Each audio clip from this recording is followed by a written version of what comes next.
তাইফের ময়দানে কোরআনের দাওয়াত নিয়ে যখন তাইফের ময়দানে গিয়েছে, মানুষকে কোরআনের দাওয়াত দিয়েছে, কত কষ্ট করেছে। আপনি মুসলমান, আমি মুসলমান, আমি বলি আমি মুসলমান, কিন্তু মুসলমানের সংজ্ঞা আপনি ভালো মতো জানেন না। বাবা মুসলমান, আপনি মুসলমান, এত সহজে আপনি মুসলমান কিন্তু হন নাই। ওই তায়েফের ময়দানে নবী যখন গিয়েছে কোরআনের দাওয়াত নিয়ে, আহারে নিজে না খেয়ে ক্ষুধার্ত অবস্থায় যখন গিয়েছে কোরআনের দাওয়াত নিয়ে, ওই তায়েফের মানুষ এই দাওয়াত কবুল করেছে। দাওয়াত তো কবুল করে না। এই যে আমি আপনাদের এখানে কোরআনের দাওয়াত কিন্তু দিতে আসছি, আমাকে কত সুন্দর করে মেহমানদারি করাইবো, ভাত খাওয়াইবো, কি কি পছন্দ করি সব কিছু খাওয়াইবো, আবার যাওয়ার সময় তেল খরচ দিয়া দিব, কি সম্মান। কিন্তু এই দাওয়াত আমার নবী যখন দিচ্ছে, বিনিময় কি পাইছে জানেন নাকি? যখন তায়েফের মানুষকে বলছে কুলু লা ইলাহা ইল্লাল্লাহ, ও তায়েফের মানুষ, সফল যদি হতে চাও এই জবান দিয়ে বলো না লা ইলাহা ইল্লাল্লাহ মুহাম্মাদুর রাসূলুল্লাহ। তায়েফের মানুষ ডেকে বলেছে, এই মুহাম্মদ পাগল হয়ে গেছে, কে কোথায় আছো? মুহাম্মদকে ধরো, তায়েফের ময়দান থেকে বের করে দাও। মানুষ পাগলের মতো নবী মুহাম্মদের পিছনে পড়ে গিয়েছে। নবী মুহাম্মদ যখন আবার দাওয়াত দিয়েছে, ভাই তোমরা ভুল বুঝো না, এই দুনিয়া থাকার জায়গা না, এই দুনিয়া থেকে চলে যেতে হবে। এই দুনিয়ায় কেউ থাকবে না। কেউ কি থাকবে দুনিয়াতে? এই দুনিয়ায় কেউ থাকবে না, সবাই দুনিয়া থেকে চলে যাবে।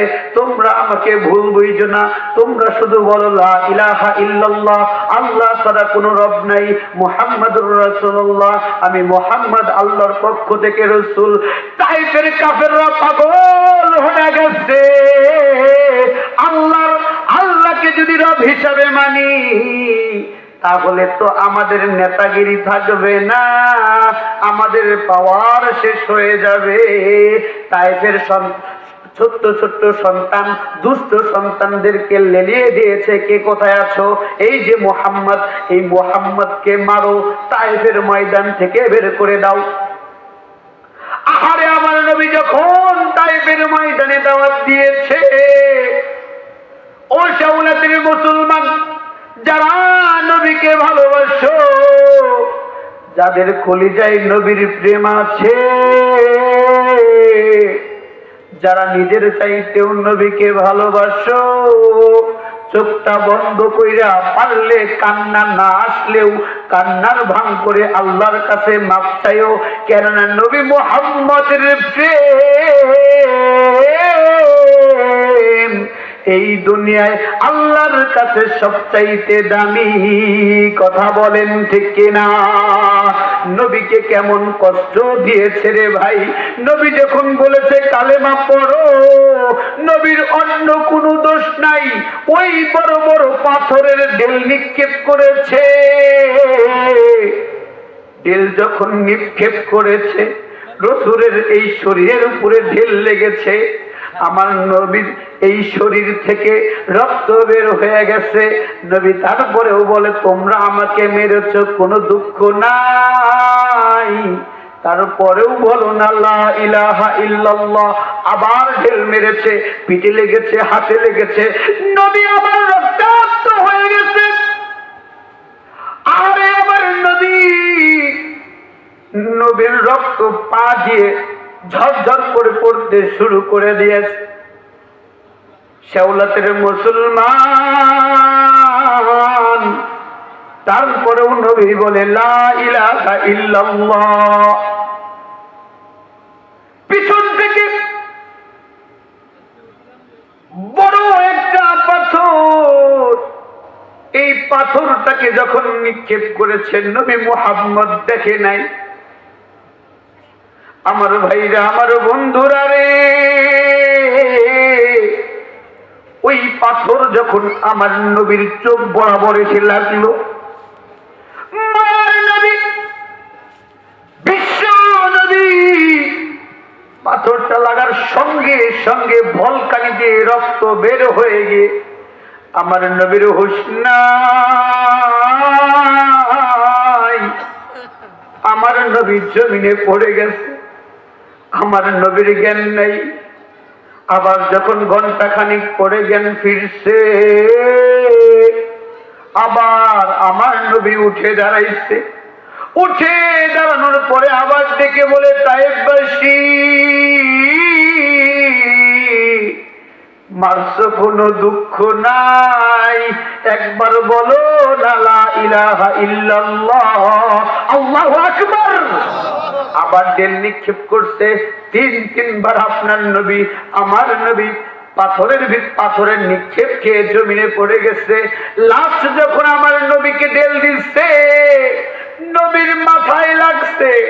আহারে নবী, যে নবীর শরীরে মশা মাছি বসা হারাম করে দিয়েছিলেন কে? ওই নবীর মাথায় যখন পাথর লাগছে, নবীর মাথা ফেটে রক্ত বের হয়ে গেছে। রক্ত বের হয়ে 3 নাম্বার বার নবী বেহুশ হয়ে তায়েফের জমিনে পড়ে আছে। পাশ দিয়ে যায়েদ বিন হারেসা যায়। যায়েদ বিন হারেসা দেখে জঙ্গলের ভিতরে, পাথরের ভিতরে নবী মুহাম্মদ জ্ঞান নাই অজ্ঞান পাথরের উপরে শুয়ে আছে। যায়েদ বিন হারেসা দৌড় পারতে পারতে আসছে, নবী গো আপনার কি হয়েছে গো নবী? দেখেন নবীর কোনো হুঁশ নাই। যায়েদ সঙ্গে সঙ্গে চোখটা বন্ধ করছে, আল্লাহরে দেখে বলে, আল্লাহ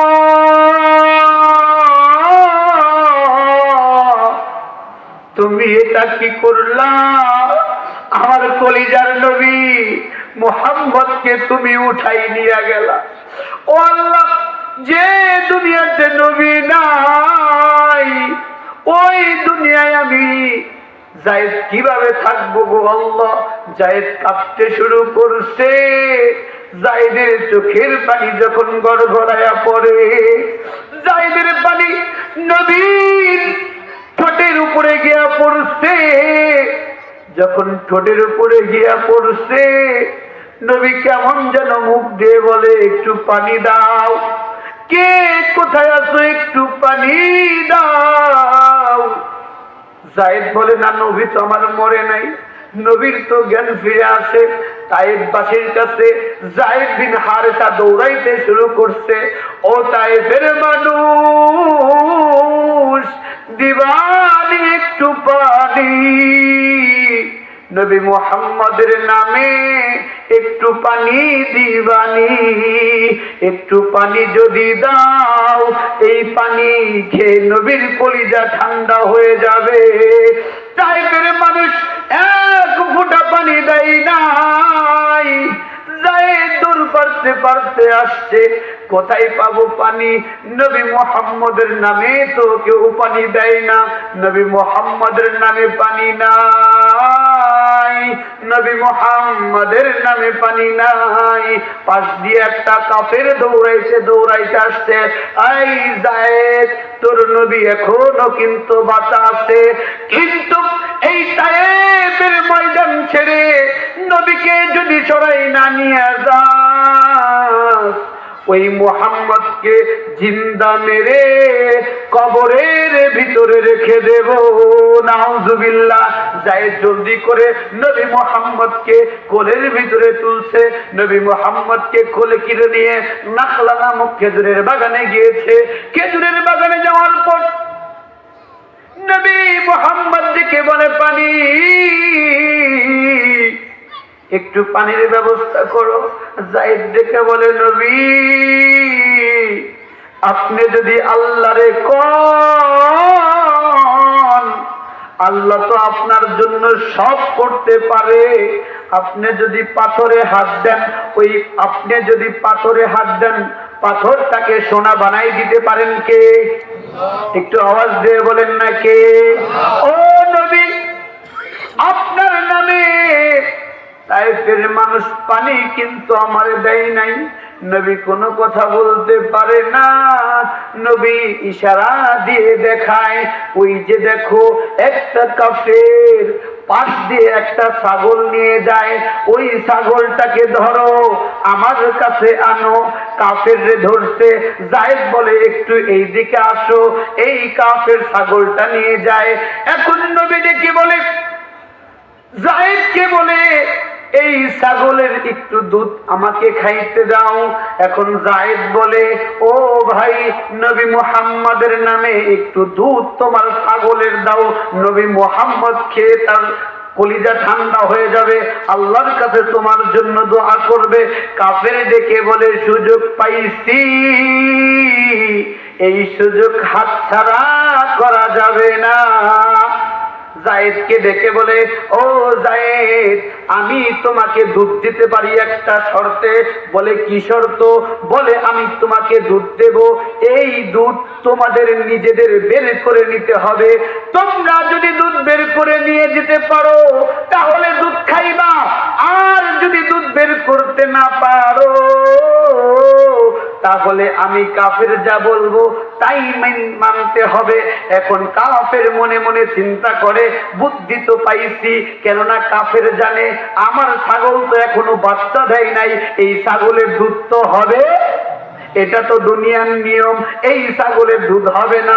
মুহাম্মদকে শক্ত করে ধরবো, দুধ খাইতে পারবে না, আমি যা বলবো মুহাম্মদকে সেটাই মানতে হবে। ওই কাফের মনে মনে খুশি, কিন্তু কাফের জানে না পৃথিবীর সমস্ত নিয়ম নবী মুহাম্মাদের জন্য যিনি পরিবর্তন করতে পারেন তিনি কে? আওয়াজ দিয়ে বলেন না আল্লাহ। সে আল্লাহ আছে না নাই? সে আল্লাহর প্রতি ভালোবাসা আছে না নাই? সে আল্লাহর নাম মুখে নিতে ভালো লাগে না লাগে না? তাহলে সে আল্লাহর নাম একটু জিকির করেন, লা ইলাহা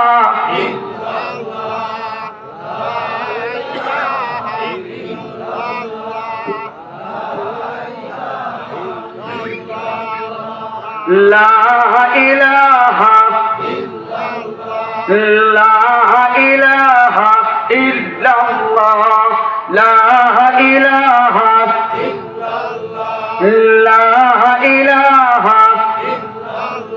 নৌকা চলে না মাঝি সারা, রিক্সা চলে না চালক সারা, ঠিক কিনা? নৌকা মাঝি সারা চলে, রিক্সা চালক সারা চলে, নৌকা চলে না মাঝি সারা। বলেন না, নৌকা চলে না মাঝি সারা, রিক্সা চলে না চালক সারা, দুনিয়া চলে না আল্লাহ ছাড়া, দুনিয়া চলে না মুমিন চলে না জিকির ছাড়া। লা ইলাহা লা ইলাহা লা ইলাহা লা ইলাহা ইল্লাল্লাহু মুহাম্মাদুর রাসূলুল্লাহ। কাফের খুশি, মুহাম্মদ তো হেরে যাবে, আমি যা বলবো এই মুহাম্মদকে তা নামতে হবে। এখন যায়েদ যখন নিচে হাত দিচ্ছে, যায়েদ বুঝতে পারছে আমাদের তো ঠকানো হচ্ছে। যায়েদ ডেকে বলে, নবী, আমরা তো চ্যালেঞ্জে হেরে গেলাম। বলে কি চ্যালেঞ্জে হারলা? বলে এই ছাগল তো দুধ দিতে পারবে না, এই ছাগলের বাচ্চা হয় নাই। নবী ডেকে বলে, আমি যদি পানি না পাই আমার মনে হচ্ছে আমার কলিজা ছিঁড়ে মারা যাব। ও যায়েদ, তুমি বিসমিল্লাহ বলে আল্লাহর নাম বলে দুধ বের করতে শুরু করো। আর খবরদার, যখন ছাগল থেকে দুধটা দুয়াইবা তোমার চোখটা বন্ধ করবা। যায়েদ নবী যা বলেছে সেটাই করেছে, চোখটা বন্ধ করেছে, দুধটা ধরে এখন বিসমিল্লাহির রহমানির রহিম আল্লাহর নাম বলে যখন ছাগলের উলানে টান দিছে, আল্লাহর কি কারিশমা! তাফসীরের ভিতরে লেখে, ওই ছাগল তো বুঝতে পারছে আমার দুধ দেওয়া সম্ভব না। ছাগল সেই দিন তার ভাষায় আমার আল্লাহকে ডেকে বলেছিলেন, আল্লাহ, আমার ক্ষমতা নাই দুধ দেয়ার, কিন্তু আমার নবী মারা যাবে, যদি একটু পানি না খায় আমি তোমার কাছে দোয়া করতে চাই, আমি ছাগলের শরীরে যত রক্ত আছে সমস্ত রক্ত দুধ বানিয়ে আমার নবীকে খাওয়াই দিতে চাই। আল্লাহু আকবার! ছাগলে আপনার নবীরে চিনছে, কিন্তু উম্মত হইয়া কিন্তু নবীরে চিনতে পারেন নাই। যে কথা সেই কাজ, দুধ বের হয়ে গেছে, দুধ খাইছে। কাফের ঘটনা দেখে আর সে দেরি করে নাই, সঙ্গে সঙ্গে কালিমা পড়ে মুসলমান হয়ে গেছে। আল্লাহু আকবার! এমন নবীকে আপনি কেন ভালোবাসবেন না? আমার আল্লাহ দেখে বলে, ও ইন্নাকা লাআলা খুলুকিন আযীম।